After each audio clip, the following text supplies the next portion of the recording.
ہے، کاف ہا یا عین صاد، یہ تمہارے پروردگار کی مہربانی کا بیان ہے جو اس نے اپنے بندے زکریا پر کی تھی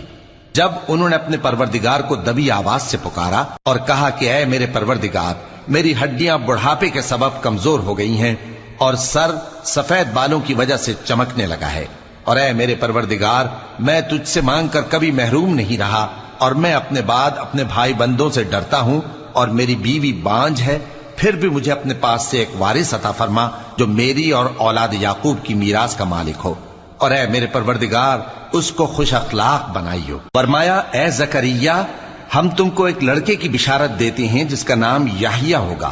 اس سے پہلے ہم نے اس نام کا کوئی شخص پیدا نہیں کیا۔ انہوں نے کہا کہ پروردگار، میرے ہاں کس طرح لڑکا ہوگا جبکہ میری بیوی بانجھ ہے اور میں بڑھاپے کی اس حالت کو پہنچ گیا کہ سوکھ گیا ہوں۔ حکم ہوا کہ اسی